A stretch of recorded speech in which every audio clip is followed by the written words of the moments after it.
Hello and welcome back. So recently I put out a poll on my community page on my YouTube, and the winning result was my sports gear for 2023, 2024. So I'm going to just go through the gear that I am using for this upcoming college sports season. So my trusty 300 f2.8 will be in use as much as possible for any sports where I feel like I need that extra reach that the 70 to 200 does not get to. So a lot of football will be on this. I usually try to mix it in with basketball and volleyball in the gym, but our gym is super dark, so 2.8 with it adapted isn't the greatest, but sometimes you just need to get those extra tight shots, so it will be used for sure. And then obviously once I get around to track and field, that lens will definitely be in use a lot. And now we come down to one of my newer lenses, and that is the Canon 24-70 f2.8. I have used this lens off and on the past couple weeks since I purchased it, and actually this weekend I tried it out at volleyball. We had a scrimmage before the season starts, and I was able to get closer than normal with it just being a scrimmage, and it was awesome shooting right up next to the net and shooting some video with it as well. I'm going to really enjoy having something a little more versatile versus a prime lens. So it's going to come in really handy for huddle shots, close-up team shots, and then needing to get in a little tighter, I can zoom into 70. So I'm excited to see what the year holds with this lens.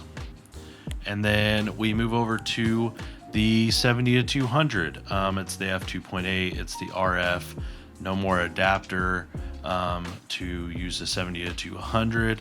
70-200 is such a solid starting lens for any sports photographer, and it's a lens that you almost just need to always keep in your bag, no matter going pro or just kind of being a freelancer. 70-200 is a solid lens to have for sports, events, portraits, travel. It's just a solid lens to have, and for the price, you can't beat it really.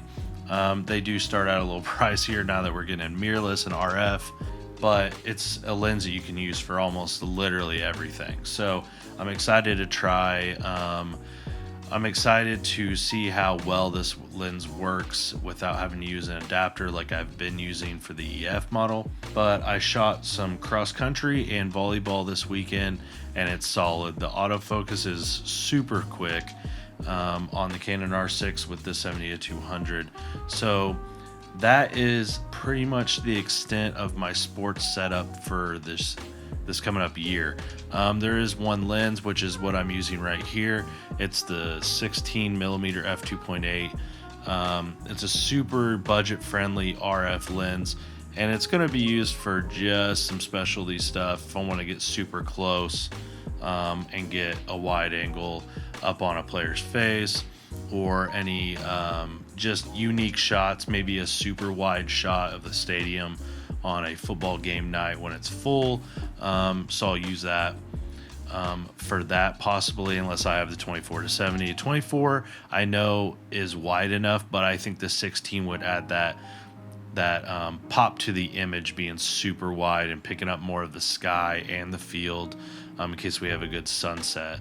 So we'll see when the 16 comes in handy this year, but I'm excited to find ways to use it for some unique photos. So with that said, that is what I'm using this year.